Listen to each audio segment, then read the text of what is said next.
완벽한 며느리인 줄 알았는데 알고 보니 천재적인 금융 사기꾼이었던 그녀와 내 아들을 지키기 위해 인생을 건 어머니의 기적 같은 이야기입니다. 영상 시청하시기 이전에 구독과 좋아요를 눌러주세요. 제게 큰 힘이 됩니다. 이야기 시작합니다. 늦가을의 해 질녘 붉게 물든 노을이 아파트 창가로 쏟아져 들어오고 있었다. 김순덕 여사 60대 후반은 고운 단풍이 든 화분을 물끄러미 바라보며 거실 소파에 앉아 있었다. 그녀의 삶은 조용하고 평화로웠지만 한편으로는 늘 허전함이 자리 잡고 있었다. 하나뿐인 아들 김민준 30대 초반이 결혼할 기미가 보이지 않았기 때문이다. 잘 나가는 대기업 팀장이지만 바쁜 일 탓인지 좀처럼 연애에 관심이 없는 듯했다. 순덕 여사는 아들의 결혼이 자신의 마지막 숙제라도 되는 양 매일같이 민준의 카카오톡 프로필을 들여다보며 한숨을 쉬었다. 그날 오후 초인종이 울리고 민준이 환하게 웃으며 문을 열고 들어섰다. 그의 뒤에는 마치 영화 속 주인공처럼 아름다운 여자가 서 있었다. 긴 생머리에 청순한 얼굴, 단아한 정장 차림이 흠잡을 데 없이 완벽했다. 어머니, 인사드리세요. 제 여자친구 박지현 씨예요.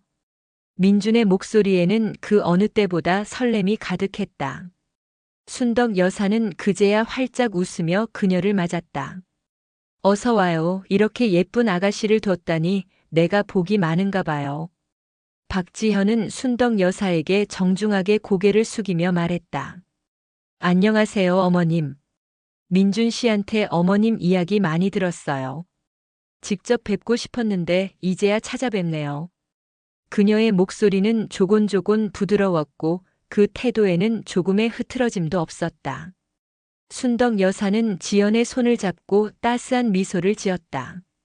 그녀가 건넨 고급스러운 백화점 선물 꾸러미에는 명품 브랜드의 스카프가 들어있었다. 이런 귀한 걸 다. 순덕 여사는 겉으로는 겸손한 척했지만 속으로는 이미 지연을 합격이라 점찍고 있었다. 세 사람은 식탁에 앉아 저녁 식사를 시작했다. 민주는 지연의 젓가락 위에 가장 맛있는 반찬을 올려주었고 지연은 순덕 여사에게 끊임없이 칭찬을 건넸다. 어머님, 음식 솜씨가 정말 좋으세요. 민준 씨가 어머님 닮아서 그렇게 요리를 잘했군요. 저는 요리를 잘 못해서 민준 씨가 늘 해줘요. 어머님께 많이 배워야겠어요. 지연의 말 한마디 한마디에 순덕 여사의 입가에는 미소가 떠나지 않았다. 식사 내내 지연은 자신의 배경에 대해서도 자연스럽게 이야기했다. 유명 대기업의 회장 비서실에서 근무하고 있으며 집안 형편도 넉넉하고 심지어 부모님도 곧 순덕 여사께 인사드리러 오고 싶어 하신다고 했다. 모든 것이 완벽했다.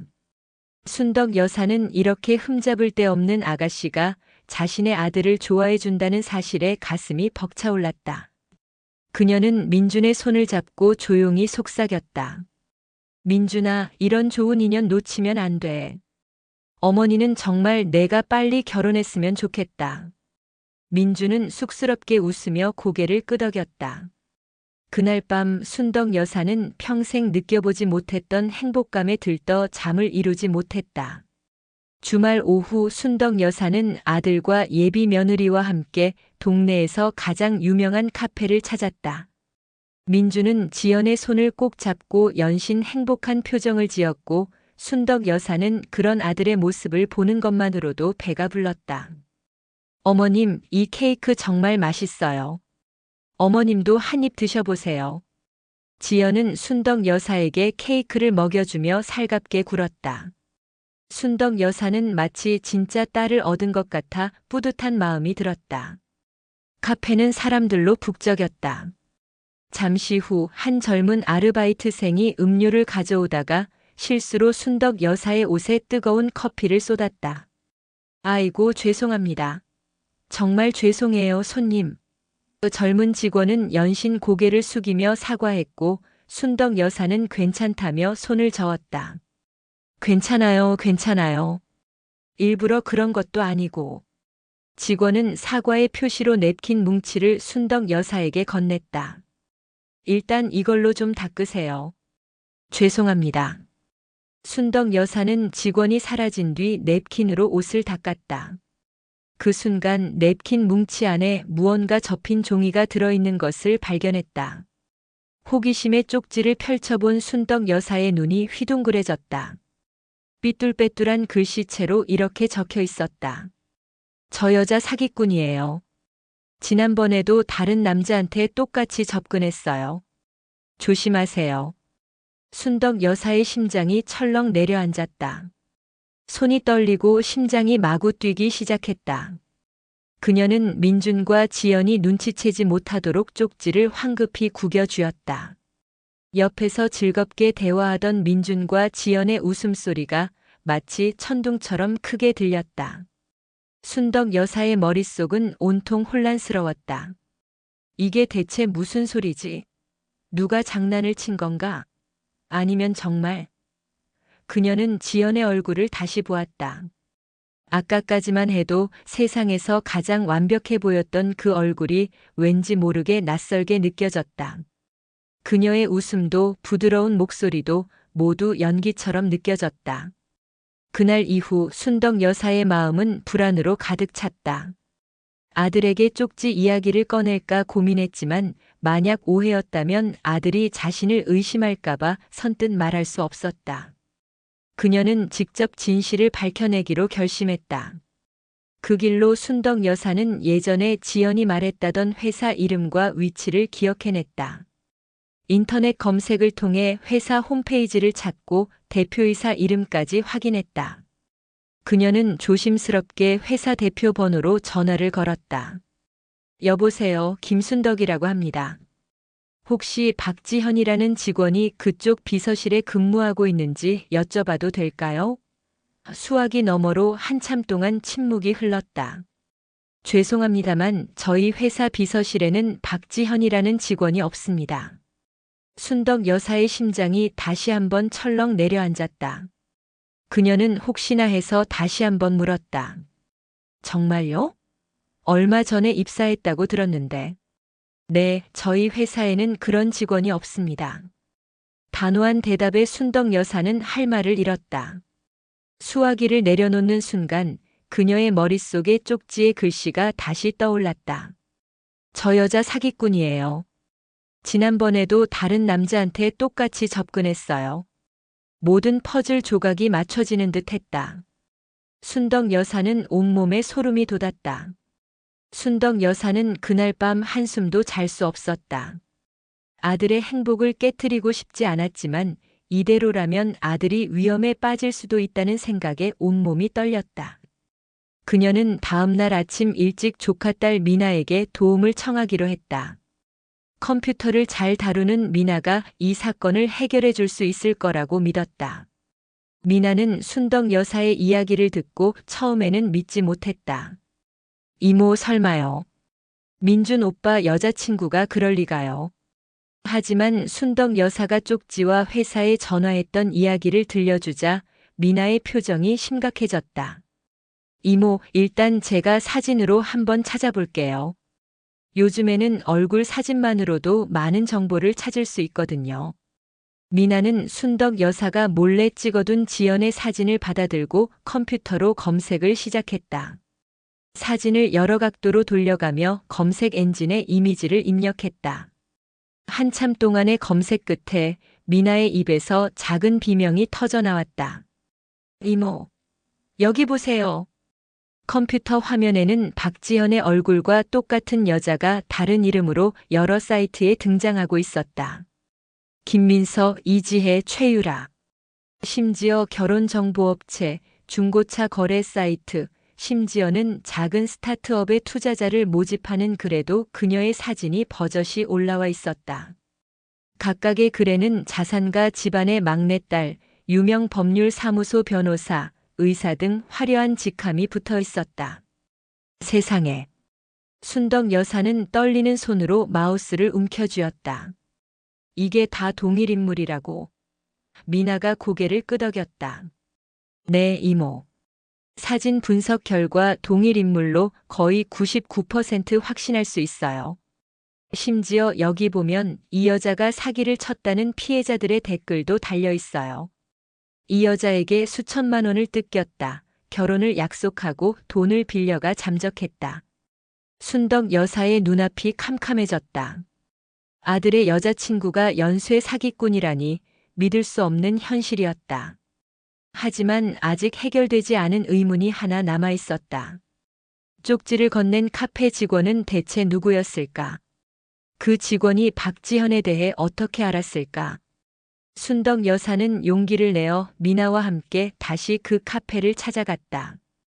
다행히 그 직원은 순덕 여사를 기억하고 있었다.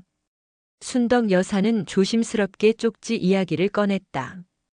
그때 저한테 쪽지 주셨던 분이죠? 혹시 그때 그 여자분 박지현 씨를 아세요? 직원은 순덕 여사의 물음에 눈물을 글썽이며 자신의 이야기를 털어놓았다. 네, 알아요. 그 여자 때문에 제 오빠가 망했어요. 결혼할 여자라고 해서 믿었는데 결혼 자금 명목으로 돈을 뜯어가고 잠적해버렸어요. 그 후로 오빠는 빚더미에 앉았고 저는 그 빚을 갚으려고 이렇게 밤낮으로 일하고 있어요. 직원은 박지현이 주로 남자들에게 접근해 결혼을 미끼로 투자 사기를 벌이는 전문 사기꾼이라고 말했다. 순덕 여사는 그 직원의 이야기를 들으며 온몸에 전율을 느꼈다. 이제 모든 의심이 확신으로 바뀌었다. 순덕 여사는 아들에게 말하는 대신 직접 사기꾼들을 잡기로 결심했다. 그녀는 그날 밤 낡은 수첩을 꺼내들었다. 그 안에는 그녀의 오래된 친구이자 이제는 은퇴한 형사 박영진의 전화번호가 적혀 있었다. 순덕 여사는 망설임 없이 전화를 걸었다. 영진아, 나 순덕인데 너한테 부탁할 일이 하나 있어. 그녀의 목소리는 떨렸지만 그 속에는 단단한 결의가 담겨 있었다. 사랑하는 아들을 지키기 위해 그리고 세상의 정의를 바로잡기 위해 그녀는 싸움을 시작하기로 했다. 순덕 여사는 떨리는 손으로 전화기를 들었다. 수화기 너머로 들려오는 박영진의 목소리는 여전히 굵고 힘이 넘쳤다. 오랜 세월이 흘렀지만 그녀의 기억 속의 영진은 늘 든든한 존재였다. 순덕아, 이게 얼마만이야? 갑자기 무슨 일이야? 내 목소리가 왜 이렇게 떨려? 순덕 여사는 차분하게 숨을 고르며 말했다. 영진아, 나 너한테 부탁할 일이 하나 있어. 아니, 부탁이 아니라 도움을 좀 받아야 할 것 같아. 만나서 이야기할 수 있을까?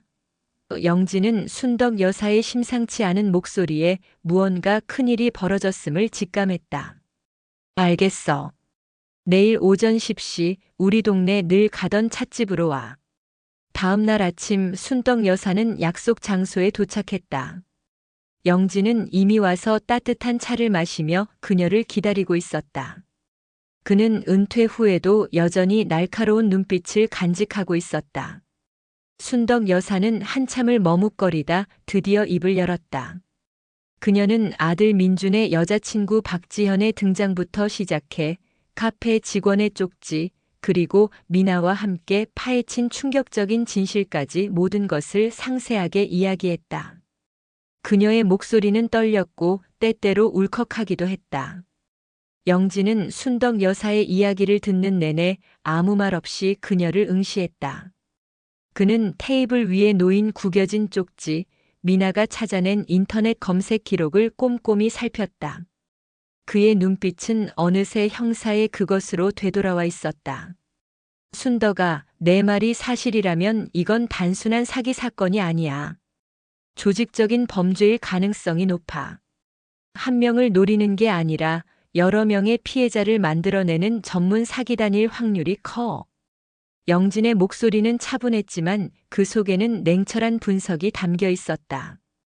그런데 영진아, 내가 직접 나서서 잡을 수 있을까? 내 아들이 다칠까봐 너무 무서워. 순덕 여사의 눈에 불안한 기색이 역력했다. 영진은 따뜻한 미소를 지으며 그녀의 손을 잡았다. 괜찮아, 순덕아. 내가 있잖아. 혼자 싸우게 두지 않을 거야. 그런데 한 가지 알아둬야 할 게 있어. 이 싸움은 아주 치밀해야 해. 사기꾼들은 법망을 교묘하게 피해 다니는 전문가들이니까. 일단 지연이라는 여자의 배후에 누가 있는지부터 알아내야 해. 두 사람은 조심스럽게 작전을 세우기 시작했다. 첫 번째 목표는 박지현이 민준에게 돈을 요구하도록 유도하는 것이었다. 증거를 확보하기 위해서는 구체적인 금전적 거래가 필요했기 때문이다. 영진은 순덕 여사에게 먼저 아들 민준에게 지연이 괜찮은 아이 같으니 결혼 자금이라도 먼저 보태줄까 하는 식으로 은근히 떠보라고 조언했다. 순덕 여사는 망설였지만 아들을 지키기 위해서는 어쩔 수 없다고 생각했다. 집으로 돌아온 순덕 여사는 민준에게 전화를 걸었다. 민준아, 지연이 그 아이 말이야. 아무리 생각해도 정말 좋은 아이 같아. 결혼하면 집도 장만해야 할 텐데 어머니가 가진 거라도 보태줄까? 민준은 기뻐하며 말했다. 어머니 감사합니다. 아직 생각 중이긴 한데 지연이가 요즘 어떤 사업에 관심이 많다고 해서요. 사업을 시작하면 결혼도 자연스럽게 진행될 것 같다고 했어요. 순덕 여사의 심장이 다시 한번 철렁 내려앉았다. 역시 돈 이야기를 꺼내는구나. 순덕 여사는 그날 밤 영진에게 이 사실을 알렸다. 영진아, 역시 나야. 지연이가 민준이에게 사업 이야기를 꺼냈대. 이제 어떻게 해야 해? 영진은 잠시 침묵하더니 말했다. 잘 됐어. 이제 지연이의 배후에 있는 사람을 끌어들일 차례야. 순덕아, 내일 민준이와 지연이를 저녁 식사에 초대해. 그리고 자연스럽게 지연이의 사업에 대해 이야기를 나눠보자고 해. 우리가 그들의 계획에 넘어간 것처럼 보여야 해. 순덕 여사는 아들과 지연을 초대했다. 저녁 식사 자리에서 순덕 여사는 최대한 밝은 표정을 지으며 지연에게 물었다. 지연 양, 우리 민준이가 지연 양이 사업에 관심이 많다고 하던데 무슨 사업이에요? 지연은 예상했다는 듯이 우아한 미소를 지으며 대답했다. 어머님, 사실 제가 외삼촌과 함께 작은 투자 회사를 운영하려고 해요. 외삼촌께서 워낙 이쪽 분야 전문가시라 큰 수익을 보장한다고 하시더라고요. 순덕 여사는 그제야 지연의 배후에 외삼촌이라는 인물이 있다는 것을 알게 되었다. 그녀는 불안했지만 영진과 함께 세운 계획을 떠올리며 침착하게 대처했다. 어머, 정말요? 민준이도 투자에 관심이 많았는데. 우리도 같이 한번 들어볼 수 있을까요? 지연의 얼굴에 미묘한 미소가 번졌다. 네, 어머님. 그럼요. 다음 주에 한번 외삼촌을 모시고 정식으로 찾아뵐게요. 순덕 여사는 지연의 대답을 들으며 등골이 서늘해지는 것을 느꼈다. 이제 사냥이 시작될 시간이었다. 다음 주 주말 순덕 여사의 집에는 팽팽한 긴장감이 감돌았다. 박지현은 외삼촌이라고 소개한 오정구 60대 중발라는 남자를 데리고 왔다. 오정구는 겉으로 보기에는 점잖고 신뢰가 가는 인상이었다. 그는 순덕 여사에게 정중하게 인사를 건네며 능숙한 화술로 투자에 대해 설명하기 시작했다. 어머님, 제가 오랜 세월 이 분야에 종사하면서 얻은 노하우로 이번에 아주 확실한 투자건을 하나 확보했습니다. 지연이도 저를 믿고 함께하기로 했죠. 오정구는 해외의 첨단 기술을 국내에 들여오는 사업이라고 했다. 그는 준비해온 화려한 투자 제안서를 펼쳐 보였다. 제안서에는 듣도 보도 못한 기술 용어들과 장밋빛 미래가 가득했다. 민주는 평소 스마트한 그답지 않게 오정구의 말에 점점 빠져들고 있었다. 와, 정말 대단한데요. 이런 기술이 상용화되면 대박이겠는데요. 민준의 눈은 이미 확신에 차 있었다. 순덕 여사는 속으로 비웃었다. 저렇게 허술한 거짓말에 넘어가는구나. 그녀는 계획대로 연기를 시작했다.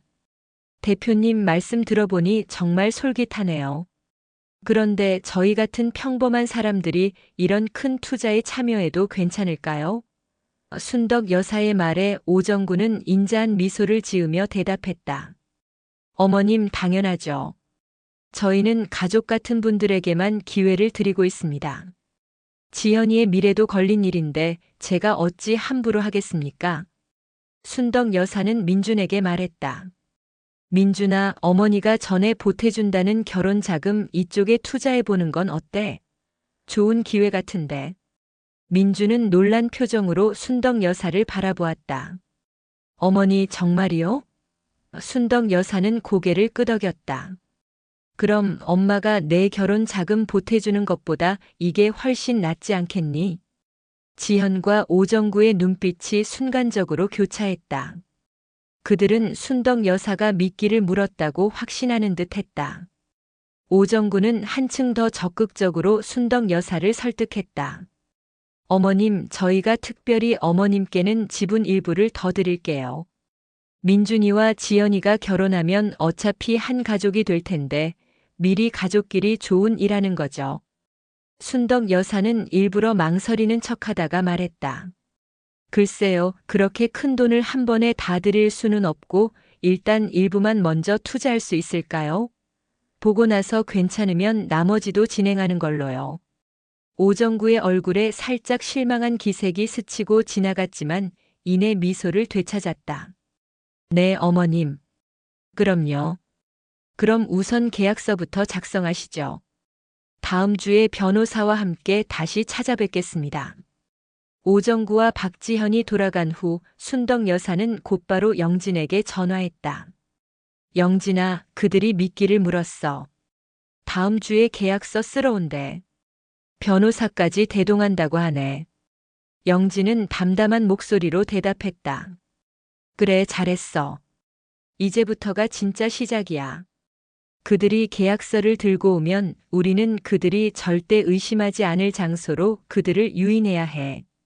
모든 증거를 녹음하고 현장에서 잡아야 하니까. 영진은 순덕 여사에게 치밀한 계획을 설명했다. 순덕 여사는 그의 계획을 듣고 머릿속으로 시뮬레이션했다. 그런데 영진아, 혹시 그들이 눈치채면 어떡해? 순덕 여사는 마지막 순간까지 불안을 떨쳐내지 못했다.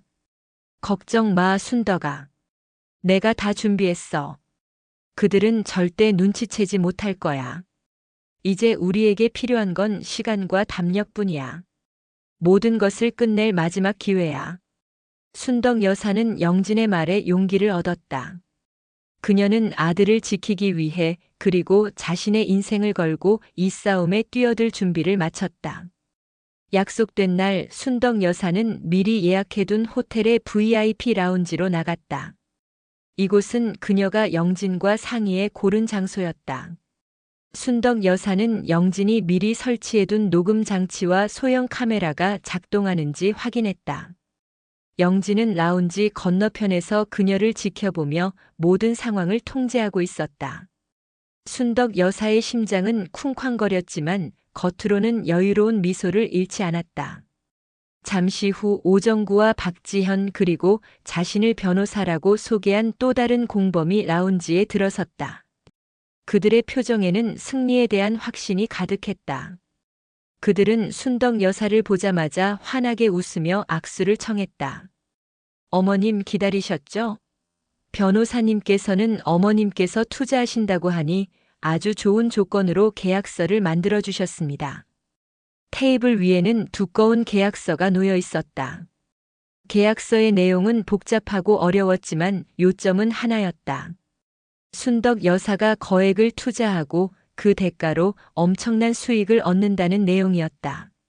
순덕 여사는 계약서에 서명하기 직전 일부러 펜을 떨어뜨리며 헛기침을 했다. 아이고, 제가 나이가 들어서 그런가 요즘 들어 손이 자꾸 떨리네요. 오정구는 친절하게 펜을 주워주며 말했다. 어머님, 괜찮습니다. 저희가 옆에서 도와드리겠습니다. 이제 서명만 하시면 됩니다. 어머님과 민준이의 밝은 미래를 위한 첫걸음입니다. 지연은 순덕 여사의 손을 잡고 부드러운 미소를 지었다. 어머님, 걱정 마세요. 제가 옆에서 꼼꼼히 챙겨드릴게요. 순덕 여사는 그들의 가면 뒤에 숨겨진 탐욕을 똑똑히 보았다. 순덕 여사는 떨리는 손으로 계약서에 서명했다.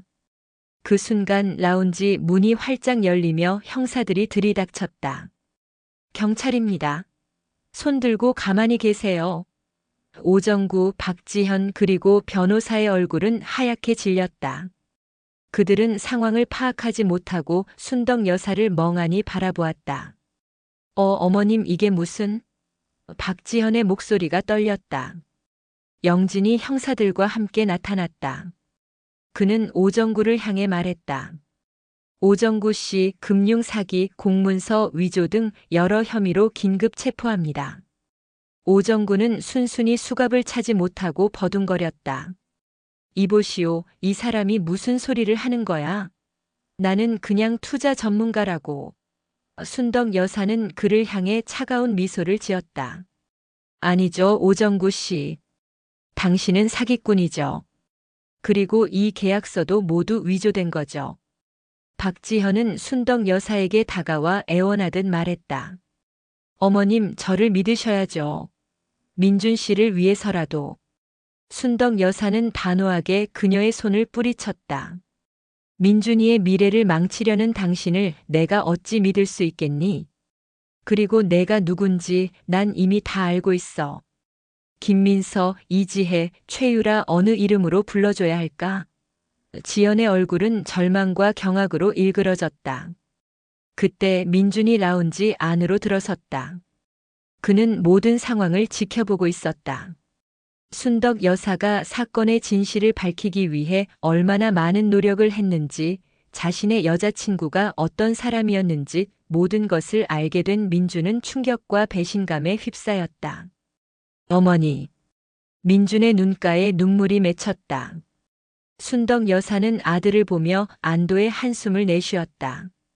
비록 이별은 아프겠지만 그녀는 아들을 지켜냈다는 사실에 가슴 벅차올랐다. 오정구 일당은 순순히 수갑을 차고 끌려나갔다.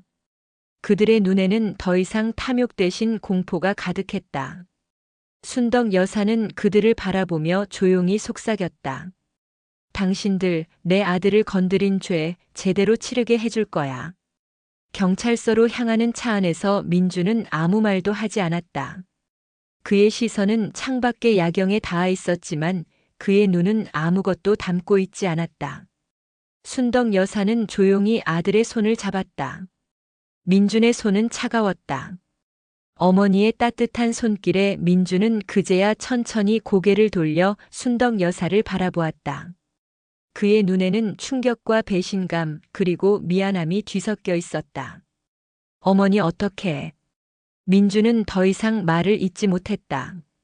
민준아, 어머니가 다 얘기해 줄게. 순덕 여사는 차분하게 그간의 일을 설명했다. 쪽지를 받은 순간부터 미나의 도움을 받아 박지현의 진짜 정체를 파헤치고 영진에게 도움을 청해 함정을 놓기까지. 순덕 여사는 숨김없이 모든 것을 털어놓았다. 민주는 어머니의 이야기를 들으며 믿을 수 없다는 표정을 지었다. 자신이 그토록 사랑했던 여자가 자신과 어머니를 속여 돈을 가로채려 했다는 사실이 믿기지 않았다. 동시에 어머니가 자신을 지키기 위해 홀로 얼마나 큰 싸움을 해왔는지 깨닫고 가슴이 미어지는 듯 했다. 경찰서에 도착하자 형사들은 곧바로 순덕 여사와 민준을 따로 분리해 참고인 조사를 시작했다. 영진은 경찰서 선배들을 만나 상황을 설명하고 있었다. 순덕 여사는 형사의 질문에 차분하고 정확하게 답했다. 그녀는 박지현이 자신에게 접근한 과정, 투자 유인책, 그리고 결정적인 증거가 담긴 녹음 파일까지 모두 제공했다. 형사들은 그녀의 증언에 감탄하며 사건의 퍼즐 조각을 맞춰 나갔다. 한편 옆 조사실에서는 민준이 조사를 받고 있었다. 형사가 박지현의 사진을 보여주며 물었다. 피해자 김민준 씨 맞으시죠? 이 여자분 박지현 씨를 만난 경위에 대해 자세히 말씀해 주십시오. 민준은 멍하니 사진을 바라보았다. 한때는 가장 완벽하고 사랑스러워 보였던 얼굴이 이제는 낯선 가면처럼 보였다. 민준은 떨리는 목소리로 그들의 만남부터 시작해 데이트 과정, 그리고 투자 제안을 받기까지의 모든 이야기를 진술했다. 진술을 하는 동안 민주는 자신이 얼마나 어리석었는지, 얼마나 현실에 눈을 감고 있었는지 깨달으며 참을 수 없는 부끄러움을 느꼈다. 다음 날 아침 순덕 여사는 경찰서에서 놀라운 이야기를 들었다. 박지현과 오정구 일당은 이미 전국 각지에서 유사한 수법으로 여러 명의 피해자를 만들어 왔다는 것이었다. 그들의 조직은 매우 체계적이었고 역할 분담 또한 철저했다. 박지현과 같은 미인계를 담당하는 여성 공범들은 물론 오정구와 같은 투자 전문가 역할을 하는 인물, 그리고 변호사나 회계사로 위장하는 공범까지 그들은 하나의 기업처럼 움직이고 있었다. 경찰은 이미 이들의 행적을 추적하고 있었지만 이들이 워낙 교묘하게 법망을 피해 다녀 검거에 어려움을 겪고 있었다고 했다. 순덕 여사가 제공한 결정적인 증거 덕분에 드디어 이들을 현행범으로 잡을 수 있었던 것이다. 수십 명의 피해자가 경찰서로 몰려들었다. 그들 중에는 평생 모은 전 재산을 날린 노인도 있었고 결혼을 약속했던 연인에게 배신당한 젊은이도 있었다. 순덕 여사는 그들의 슬픔과 분노가 담긴 눈빛을 보며 마음이 아팠다. 그녀는 자신이 얼마나 운이 좋았는지 깨달았다. 만약 카페 직원의 쪽지가 없었다면 그녀의 아들 또한 그들 중 한 명이 되었을 것이었다. 순덕 여사는 그들을 향해 진심으로 사과했다. 저 때문에 그들을 더 빨리 잡지 못해서 죄송해요. 피해자들은 오히려 순덕 여사의 손을 잡으며 고맙다고 말했다. 아니에요. 저희 대신 복수해 주셔서 정말 감사합니다. 순덕 여사는 그제야 자신이 한 일이 얼마나 큰 의미가 있는지 깨달았다. 그녀의 용기 있는 행동이 수많은 사람들을 더 큰 피해로부터 구해낸 것이었다. 사건은 전국적인 뉴스가 되었다. 결혼을 미끼로 한 전문 사기단 검거, 노련한 어머니의 기지 덕분에 범죄마가. 주요 언론사들은 연일 이 사건을 대서특필했다. 특히 순덕 여사의 용감하고 지혜로운 행동이 크게 주목받았다. 그녀는 용감한 시민상 후보로 추천되었고 경찰서장은 직접 그녀에게 감사패를 전달했다. 순덕 여사는 얼떨떨한 표정으로 감사패를 받았다. 그녀는 그저 사랑하는 아들을 지키고 싶었을 뿐인데 세상의 영웅이 되어 있었다. 순덕 여사의 집에는 매일같이 기자들의 전화가 빗발쳤다. 언론사들은 그녀의 사연을 더 자세히 다루고 싶어 했다. 순덕 여사는 처음에는 인터뷰를 거절했지만 영진의 설득으로 마음을 바꾸었다. 순덕아, 내 이야기는 단순히 한 어머니의 이야기가 아니야. 많은 사람들에게 경각심을 줄 수 있는 중요한 이야기야. 금융 사기 피해를 막는데 큰 도움이 될 거야. 순덕 여사는 인터뷰에 응했다. 그녀는 카메라 앞에서 자신의 이야기를 솔직하게 털어놓았다. 저는 그저 평범한 어머니입니다. 사랑하는 아들을 지키고 싶었을 뿐입니다. 저는 모든 부모님들이 저와 같은 마음일 거라고 생각합니다. 부디 저의 이야기를 듣고 더 이상 피해를 보는 분들이 없었으면 좋겠습니다. 그리고 세상의 모든 어머니들에게 말씀드리고 싶습니다. 어머니의 직감은 틀리지 않습니다. 그녀의 진심이 담긴 인터뷰는 전국 시청자들의 마음을 울렸다. 민주는 그제야 어머니의 진정한 모습을 보게 되었다. 그동안 어머니를 그저 나약하고 보호해줘야 할 존재라고만 생각했던 자신이 너무나 부끄러웠다. 그는 어머니의 손을 잡고 진심으로 말했다. 어머니, 정말 죄송해요. 어머니의 마음도 모르고 저 혼자만 생각했네요. 이제 제가 어머니를 지켜드릴게요. 순덕 여사는 아들의 진심이 담긴 눈물을 보며 따뜻하게 그를 안아주었다. 두 사람은 그 어느 때보다 가까워졌다. 한편 박지현과 오정구 일당은 구치소에 수감되어 재판을 기다리고 있었다. 그들은 자신들이 잡힌 경위를 전혀 알지 못했고 순덕 여사가 모든 것을 계획했다는 사실을 꿈에도 상상하지 못했다. 그들은 여전히 허세를 부리며 자신들은 억울하다고 주장했다. 하지만 경찰이 압수수색을 통해 찾아낸 수많은 위조된 서류와 거래 기록, 그리고 순덕 여사가 확보한 결정적인 증거 앞에서 그들의 주장은 힘을 잃어갔다. 사건은 사회적인 파장을 일으켰다. 금융 사기 범죄에 대한 경각심이 높아졌고 많은 사람들이 순덕 여사의 용기 있는 행동을 칭찬했다. 순덕 여사는 용감한 시민상을 수상했고 경찰청에서는 그녀에게 금융 사기 예방 홍보대사를 제안했다. 순덕 여사는 처음에는 망설였지만 자신의 경험이 다른 사람들에게 도움이 될 수 있다는 생각에 제안을 수락했다. 그녀는 이제 그저 아들의 결혼을 걱정하는 평범한 어머니가 아니라 사회의 어두운 그림자를 밝히는 용기 있는 시민이 되었다. 그녀의 삶은 새로운 활력을 찾았다. 마침내 박지현과 오정구 일당에 대한 재판이 시작되었다. 법정은 사건에 대한 뜨거운 관심만큼이나 많은 사람들로 꽉 차 있었다. 순덕 여사는 증인석에 섰다. 그녀는 떨리는 마음을 가다듬고 그들의 사기 수법을 하나하나 증언했다. 그들은 완벽하게 꾸며낸 이야기로 사람들의 마음을 현혹했습니다. 제 아들의 사랑을 미끼로 저와 가족의 돈을 노렸습니다.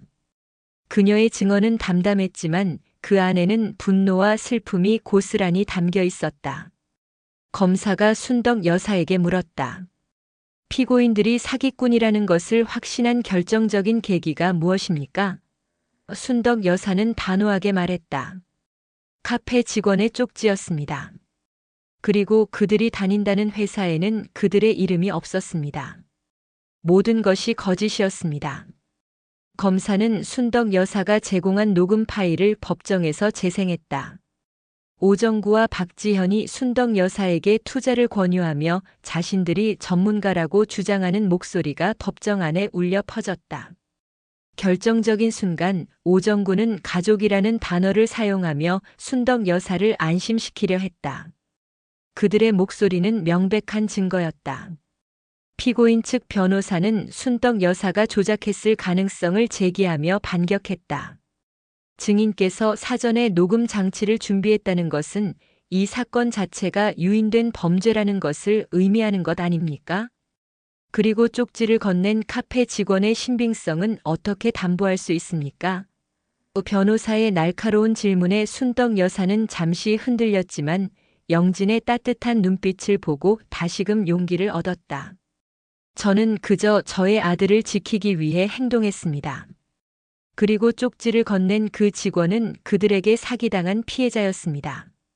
자신의 오빠가 망가지는 모습을 보며 용기를 낸 피해자의 진실을 어찌 거짓이라 할 수 있습니까? 순덕 여사의 목소리는 법정 안을 울렸다. 다음 증인으로 민준이 나섰다. 민준은 자신의 진술서와 함께 박지현에게 보냈던 메시지 기록, 선물 내역 등을 증거로 제출했다. 그는 떨리는 목소리로 증언했다. 저는 제 어머니의 지혜와 용기 덕분에 더 큰 피해를 막을 수 있었습니다. 박지현은 제가 사랑했던 사람이 아니라 저와 제 가족의 약점을 이용하려 했던 사기꾼이었습니다. 민준의 진솔한 증언은 법정 안을 숙연하게 만들었다. 드디어 판사의 선고가 내려졌다. 피고인 오정구, 박지현은 다수의 피해자에게 금전적, 정신적 피해를 입혔으며 그 수법이 매우 치밀하고 조직적인 점을 고려하여 판사의 목소리가 엄숙하게 이어졌다. 오정구와 박지현은 얼굴이 하얗게 질린 채 판사를 바라보았다. 오정구에게 징역 15년, 박지현에게 징역 10년을 선고합니다. 피고인들은 피해자들에게 입힌 손해를 모두 배상해야 하며 조직적인 범죄 행위에 대한 공범들의 형량은 추후 재판에서 추가될 것입니다. 유죄 선고와 동시에 법정 안은 환호와 울음으로 가득 찼다. 피해자들은 서로를 부둥켜 안고 울었고 순덕 여사는 그들을 바라보며 조용히 눈물을 흘렸다. 그녀의 옆에 선 민주는 어머니의 손을 꼭 잡았다. 오정구와 박지현은 수갑을 찬 채 법정 밖으로 끌려나갔다. 그들의 눈에는 더 이상 탐욕 대신 모든 것을 잃어버린 패배자의 절망이 서려 있었다. 순덕 여사는 그들을 향해 마지막 시선을 던졌다. 자, 이제 당신들이 저지른 죄의 대가를 치를 시간이야. 재판이 끝난 후 순덕 여사의 집에는 평화가 찾아왔지만 그 평화는 이전과는 다른 무게를 지니고 있었다. 민주는 어머니에게서 들은 모든 진실을 마주하며 깊은 충격에 빠져 있었다. 자신이 사랑했던 사람이 사실은 가면을 쓴 사기꾼이었다는 배신감과 그 사기꾼을 알아보지 못하고 오히려 어머니에게 위험을 안겨주었다는 죄책감이 그를 짓눌렀다. 민주는 한동안 사람들을 만나는 것을 피했고 홀로 방에 틀어박혀 지내는 시간이 많아졌다.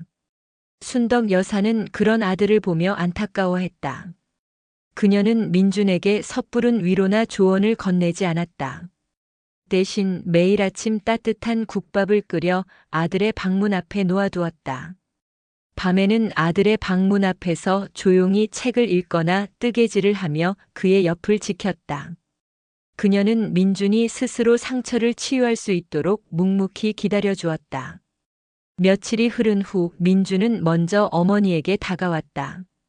어머니, 저 정말 괜찮아요. 민준의 얼굴에는 아직 그늘이 드리워져 있었지만 그의 목소리에는 단단한 결의가 담겨 있었다. 어머니, 제가 그동안 얼마나 어리석었는지 깨달았어요. 박지현이 제게 투자 제안을 했을 때도 저는 그저 그녀가 성공한 여성이 될 거라는 막연한 기대만 했어요. 그녀가 정말 어떤 사람인지, 어떤 의도를 가지고 있는지 전혀 생각하지 못했어요. 민주는 깊은 한숨을 내쉬었다. 저는 어머니가 저를 얼마나 사랑하시는지도 몰랐어요. 오히려 어머니의 걱정이 저를 귀찮게 한다고 생각했죠. 정말 죄송합니다. 순덕 여사는 민준의 손을 잡고 따뜻하게 미소 지었다. 괜찮아, 민준아. 부모 자식 간에 그런 게 어딨니? 내가 이제라도 깨달았으면 그걸로 충분해. 엄마는 내가 다치지 않고 무사히 돌아온 것만으로도 너무 기뻐. 그날 밤 두 사람은 거실 소파에 나란히 앉아 처음으로 솔직한 대화를 나누었다. 순덕 여사는 자신의 인생 이야기와 아들을 키우면서 느꼈던 어려움, 그리고 아들을 지키기 위해 이번 사건에 뛰어들 수밖에 없었던 절박한 심정을 털어놓았다. 민주는 어머니의 이야기에 귀 기울이며 한때 멀게 느껴졌던 어머니의 삶이 얼마나 깊고 단단한 뿌리를 가졌는지 깨달았다. 순덕 여사의 삶에도 새로운 변화가 찾아왔다. 그녀는 경찰청에서 제안한 금융사기 예방 홍보대사 활동을 시작했다. 처음에는 카메라 앞에서 말하는 것이 어색했지만 자신의 경험이 다른 사람들의 피해를 막을 수 있다는 생각에 점차 자신감을 얻었다. 그녀는 금융 사기 예방 강연을 위해 전국을 누볐다. 대학교, 복지관, 기업체 등 다양한 곳에서 강연을 했다. 그녀의 강연은 학술적인 내용 대신 자신의 진솔한 경험담을 풀어놓는 방식이었기에 사람들의 마음을 더욱 울렸다. 저는 금융 전문가가 아닙니다. 그저 아들을 사랑하는 어머니였을 뿐입니다. 하지만 저의 경험을 통해 여러분도 사기꾼들의 교묘한 수법에 당하지 않도록 조심하시길 바랍니다. 순덕 여사의 진심이 담긴 말에 사람들은 뜨거운 박수를 보냈다. 한편 재판 과정에서 순덕 여사와 인연을 맺었던 여러 피해자들은 엄마의 지혜라는 이름의 모임을 만들었다. 그들은 순덕 여사를 정신적 지주로 삼아 서로의 상처를 보듬고 사기 피해를 막기 위한 다양한 정보들을 공유했다. 모임의 규모는 점점 커졌고 언론에서도 이들을 주목했다. 순덕 여사는 그들을 보며 자신이 한 일이 얼마나 큰 영향력을 가졌는지 깨달았다. 그녀는 이제 아들을 지키는 것을 넘어 사회의 어두운 그림자를 밝히는 용기 있는 시민이 되어 있었다. 그녀의 삶은 이전보다 훨씬 활기차고 의미 있는 것으로 채워졌다.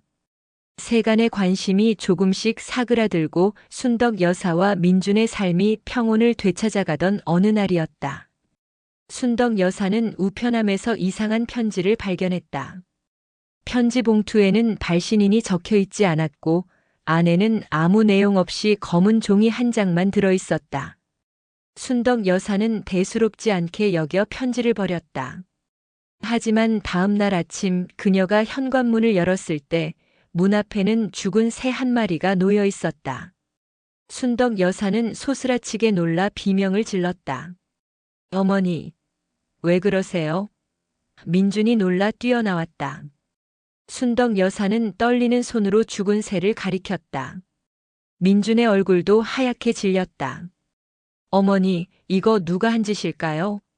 순덕 여사는 불길한 예감에 휩싸였다. 그날 저녁 그녀는 영진에게 전화를 걸었다.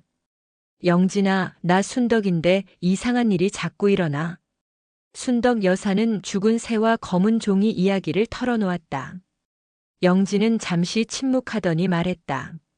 순덕아, 일단 그 새는 버리고 혹시 또 이상한 일이 있으면 즉시 나에게 알려줘. 내가 당장 내 주변을 살필 테니. 며칠 후 순덕 여사의 강연 일정이 잡혔다는 기사가 신문에 실렸다. 그날 밤 누군가 순덕 여사의 집 창문에 돌을 던졌다. 돌은 창문을 깨트리고 거실 바닥에 떨어졌다. 돌에는 검은 실로 묶인 쪽지가 있었다. 쪽지에는 단 한 문장이 적혀 있었다. 입을 다물지 않으면 내 주변이 하나씩 사라질 것이다. 순덕 여사는 공포에 질려 바닥에 주저앉았다. 그녀는 자신의 공포를 억누르고 떨리는 손으로 민준에게 전화했다. 민준아, 절대 혼자 다니지 마. 그리고 혹시라도 이상한 일이 생기면 바로 어머니에게 연락해. 그때부터 순덕 여사는 민준의 주변을 맴도는 그림자를 느끼기 시작했다.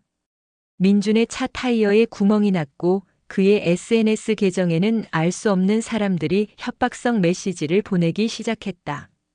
너의 어머니 때문에 우리 보스가 화가 많이 났다. 너부터 시작해서 내 어머니의 모든 것이 사라질 것이다. 민준은 불길한 메시지를 보고 심장이 쿵쾅거렸다.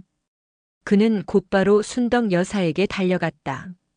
어머니, 이젠 저까지 건드려요. 민준은 어머니에게 메시지를 보여주었다. 순덕 여사는 메시지를 보고 분노와 동시에 엄청난 공포를 느꼈다. 그들은 이제 자신뿐만 아니라 아들까지 위협하고 있었다. 순덕 여사는 영진에게 모든 것을 알렸다. 영진은 이 상황이 심상치 않다고 판단했다. 순덕아, 그들은 단순한 사기꾼들이 아니야. 박지현과 오정구는 그 조직의 말단에 불과했던 거야. 그들을 조종하는 진짜 보스가 있는 거지. 내가 그들의 사업에 치명타를 입혔으니 그들이 너에게 경고 메시지를 보내는 거야. 그들은 감옥에 있는 놈들과는 차원이 다른 훨씬 더 위험한 존재들이야.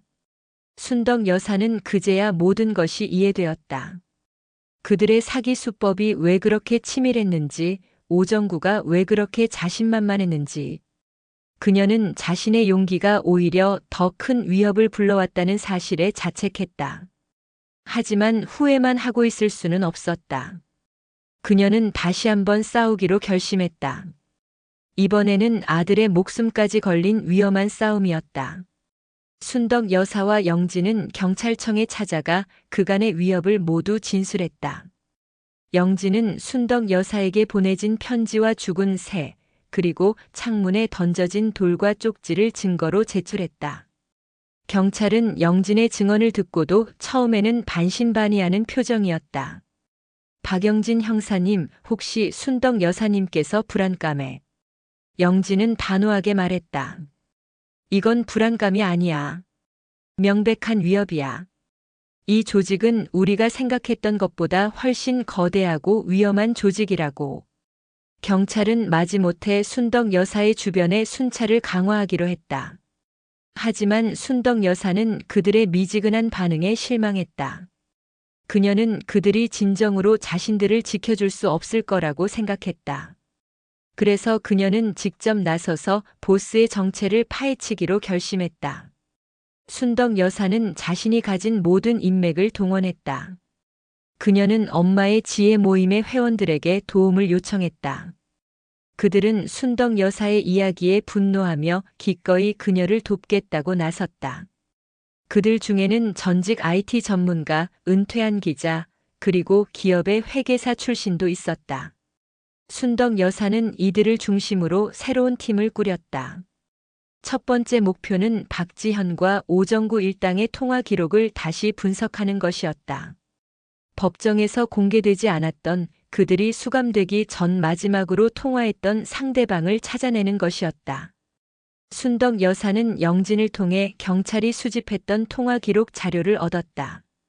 엄마의 지혜 모임의 IT 전문가가 통화 기록을 분석했다. 그 결과 오정구는 수감 전 단 한 사람과 집중적으로 통화를 했다는 사실을 발견했다. 그 번호는 대포폰이었지만 통화가 이루어진 기지국의 위치를 추적할 수는 있었다. 순덕 여사와 영진은 기지국 위치를 중심으로 탐문 수사에 나섰다. 그곳은 시내 중심가의 유흥가였고 그 안에는 고급스러운 회원제 바가 있었다. 순덕 여사는 직감적으로 그곳이 보스의 아지트일 거라고 생각했다. 그들은 회원제 바에 잠입할 계획을 세웠다. 순덕 여사는 모임의 회계사 출신 회원에게 부탁해 거액의 현금을 가방에 담아 바에 들어갔다. 그녀는 일부러 고급스러운 옷을 차려입고 혼자 바에 앉아 누군가를 기다리는 듯한 모습을 연출했다. 바의 매니저는 순덕 여사를 보고 흥미를 느꼈다. 그는 순덕 여사에게 다가와 말을 걸었다. 순덕 여사는 준비해온 이야기를 풀어놓았다. 제가 요즘 투자할 곳을 찾고 있습니다. 믿을 만한 분을 찾고 있는데. 매니저는 순덕 여사의 말을 듣고 넌지시 물었다. 어떤 종류의 투자를 찾으십니까? 저희 바에 오시는 손님 중에는 특별한 분들이 많습니다. 순덕 여사는 매니저의 말에 결정적인 증거를 잡았다고 확신했다. 그녀는 매니저에게 자신의 투자 금액을 부풀려 말했고 매니저의 눈빛이 탐욕스럽게 변하는 것을 보았다. 저희 보스님께 직접 한번 말씀드려 보겠습니다. 내일 오후에 다시 찾아와 주실 수 있겠습니까? 순덕 여사는 돌아와 영진과 팀원들에게 모든 것을 설명했다. 그들은 보스가 직접 나설 것이라고 확신했다. 다음 날 오후 순덕 여사는 보스의 정체를 밝히기 위해 그리고 그들의 조직을 뿌리 뽑기 위해 다시 그 바를 찾았다. 하지만 바 안에는 어제와는 다른 분위기가 감돌고 있었다. 순덕 여사가 자리에 앉자 매니저가 그녀에게 다가와 말했다. 손님, 보스님께서 손님을 직접 뵙고 싶다고 하십니다. 따라오시죠. 순덕 여사는 불안했지만 이 기회를 놓칠 수 없다고 생각했다. 매니저의 안내를 따라 바의 한쪽 구석에 있는 비밀스러운 문으로 들어섰다. 그곳에는 그녀가 상상했던 것보다 훨씬 더 거대한 그리고 훨씬 더 위험한 세계가 기다리고 있었다. 문이 닫히는 순간 순덕 여사는 등 뒤로 소름이 돋는 것을 느꼈다. 이제 그녀는 거대한 덫에 스스로 걸어 들어간 것이었다. 순덕 여사는 매니저의 안내를 따라 비밀스러운 복도를 걸었다. 복도 끝에는 육중한 철문이 굳게 닫혀 있었다. 문이 열리자 순덕 여사의 눈앞에 펼쳐진 광경은 그녀의 예상을 훨씬 뛰어넘는 것이었다. 내부는 화려한 가구와 고급스러운 인테리어로 꾸며져 있었고 마치 왕의 서재처럼 위엄이 넘치는 분위기였다. 그리고 그 방의 중앙에는 50대 중반의 남자가 거대한 가죽 의자에 앉아 그녀를 응시하고 있었다. 그의 눈은 차갑고 날카로웠으며 순덕 여사는 그 눈빛에서 오정구와 박지현을 조종했던 보이지 않는 손의 실체를 느꼈다. 어서 오십시오, 김순덕 여사님. 남자는 그녀의 이름까지 알고 있었다. 저는 조영철이라고 합니다. 귀한 시간을 내주셔서 감사합니다. 그의 목소리는 부드러웠지만 그 속에는 절대 거부할 수 없는 힘이 느껴졌다. 순덕 여사는 심장이 쿵쾅거렸지만 내색하지 않고 침착하게 말했다. 직접 뵙고 이야기하고 싶다고 해서 왔습니다. 그런데 이곳은? 조영철은 순덕 여사의 물음에 비릿하게 웃었다. 제가 이 사업의 실질적인 책임자입니다. 오정구와 박지현은 그저 저의 작은 부하들이었죠. 그들이 당신 때문에 제게 큰 손해를 입혔으니 당신을 직접 만나는 것이 당연한 도리라고 생각했습니다. 순덕 여사는 조영철의 말에 끓어오르는 분노를 느꼈다. 이들은 자신들의 범죄를 사업이라 칭하며 아무런 죄책감도 느끼지 않고 있었다. 당신이 그 모든 사기 범죄의 배후라는 겁니까? 순덕 여사의 목소리가 떨렸다. 조영철은 순덕 여사의 말에 오히려 크게 웃었다. 사기라뇨. 우리는 그저 사람들에게 꿈을 판 것뿐입니다. 그 꿈을 이루기 위해 약간의 돈을 빌린 것이죠. 당신이 아니었다면 그들은 훨씬 더 큰 성공을 거두었을 겁니다. 순덕 여사는 조영철의 말을 들으며 그의 오만함이 곧 그의 약점이라는 것을 깨달았다. 그녀는 순간적으로 기지를 발휘했다. 제가 여기 온 건 당신의 사업을 망치러 온 게 아닙니다. 저는 당신과 손을 잡고 싶어서 왔습니다. 순덕 여사의 말에 조영철의 웃음이 멈췄다. 그의 눈빛은 의심으로 바뀌었다. 무슨 뜻이죠? 당신은 저를 과소평가했습니다. 저는 당신이 어떤 사람인지 그리고 당신의 조직이 얼마나 거대한지 이미 파악했습니다. 그리고 제가 당신의 사업에 얼마나 큰 타격을 입혔는지도 아시겠죠. 하지만 저는 당신의 사업을 망가뜨리고 싶은 게 아닙니다. 저는 당신의 사업에 투자하고 싶습니다. 저를 당신의 파트너로 받아들여 주십시오. 순덕 여사는 태연하게 거짓말을 했다. 조영철은 순덕 여사를 위아래로 훑어보았다. 당신이 가진 돈이 그렇게 많습니까? 저에게는 당신이 상상하는 것 이상의 돈이 있습니다. 그리고 저는 당신처럼 잃을 것이 없는 사람을 믿지 않습니다. 당신이 저에게 모든 것을 보여준다면 저는 기꺼이 당신의 파트너가 될 것입니다. 순덕 여사는 그의 탐욕을 자극했다. 조영철의 얼굴에 미묘한 미소가 번졌다. 재미있는 제안이군요. 하지만 당신이 날 속이려 한다면 당신의 아들은 물론 당신이 소중히 여기는 모든 사람들이 하나씩 사라질 것입니다. 순덕 여사는 두렵지 않았다. 그녀는 이미 이 상황을 예상하고 있었다. 저의 진심을 보여드리죠. 순덕 여사는 자신이 들고 온 작은 가방에서 미리 준비해둔 녹음기와 작은 카메라를 꺼냈다. 조영철은 순간 당황하는 듯 했지만 이내 다시 비웃었다. 어리석은 짓을 하는군요. 경찰에 신고하더라도 당신의 녹음은 증거로 채택되지 않을 겁니다. 순덕 여사는 그 말을 듣고 기다렸다는 듯이 말했다. 아니죠. 이 녹음은 당신의 모든 것을 폭로할 것입니다. 당신은 그동안 수많은 사람들의 인생을 파괴했습니다. 이제는 당신이 그 대가를 치를 차례입니다. 그때 순덕 여사는 손가락으로 몰래 신호를 보냈다. 영진과 그녀의 팀에게 보낸 약속된 신호였다. 지금이다. 조영철은 순덕 여사의 손짓을 보고 이상한 낌새를 눈치챘다. 당신 지금 뭘 한 겁니까? 그의 목소리에 분노가 서렸다. 별거 아닙니다. 그저 당신의 마지막을 지켜볼 사람들을 불렀을 뿐입니다. 순덕 여사는 단호하게 말했다. 순덕 여사의 신호를 받은 영진은 즉시 작전을 개시했다. 그와 함께 잠복하고 있던 경찰 특공대가 바의 정문을 뚫고 돌입했다. 동시에 순덕 여사의 엄마의 지혜 팀원들이 각자의 위치에서 움직였다. IT 전문가인 남회원은 미리 해킹해둔 바의 전산망을 마비시켰고 회계사 출신 여성 회원은 바의 비밀 장부와 돈 세탁 기록을 확보했다. 기자 출신 회원은 실시간으로 모든 상황을 영상으로 촬영하며 인터넷으로 송출했다. 조영철은 경찰이 들이닥치는 것을 보고 경악했다. 어떻게 된 거지?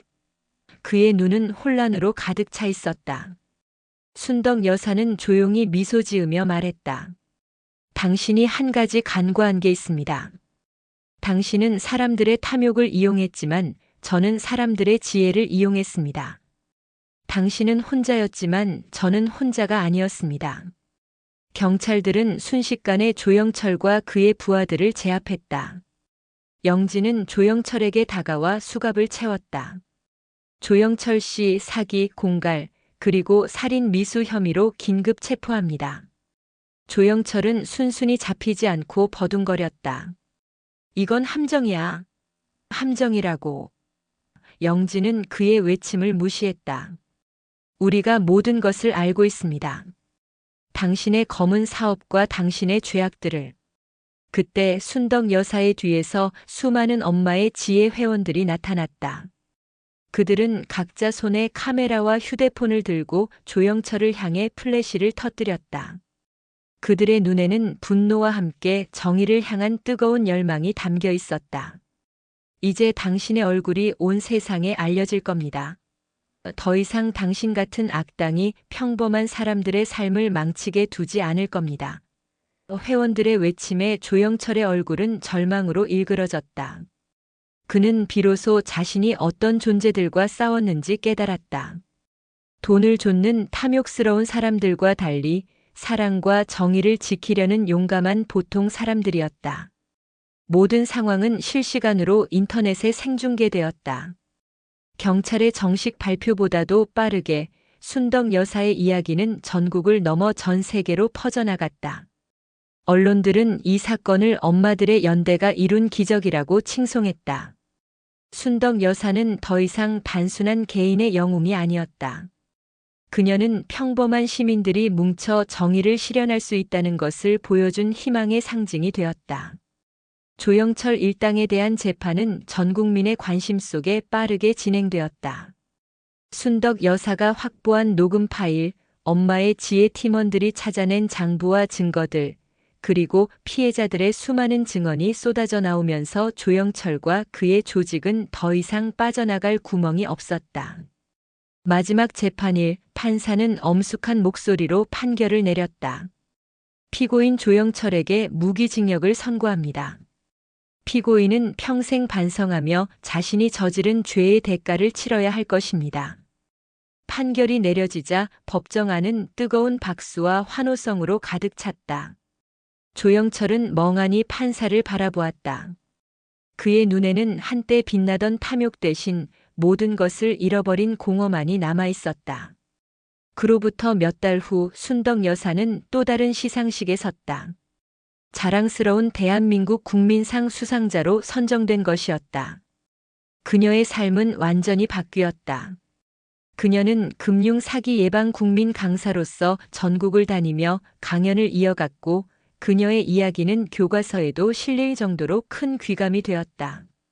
사람들은 그녀를 순덕 여사가 아닌 국민 어머니라 부르기 시작했다. 그녀는 강연을 통해 얻은 수익금 대부분을 사기 피해자들을 위한 기금으로 기부하며 엄마의 지혜 재단을 설립해 더 이상 자신과 같은 피해자가 나오지 않도록 노력했다. 가장 크게 변한 것은 민준이었다. 그는 어머니의 활약을 보며 깊은 반성과 깨달음을 얻었다. 그는 다니던 회사를 그만두고 어머니의 재단에서 자원봉사를 시작했다. 어머니, 제가 받은 배신감보다 더 큰 아픔을 겪은 사람들이 많다는 것을 깨달았어요. 이제부터는 제가 어머니를 돕고 이 재단을 통해 다른 사람들을 돕는 삶을 살고 싶어요. 순덕 여사는 아들의 진심이 담긴 눈빛을 보며 가슴이 벅차올랐다. 그녀는 이제 더 이상 아들의 결혼을 걱정하지 않았다. 그녀의 아들은 이미 세상에서 가장 멋진 남자가 되어 있었다.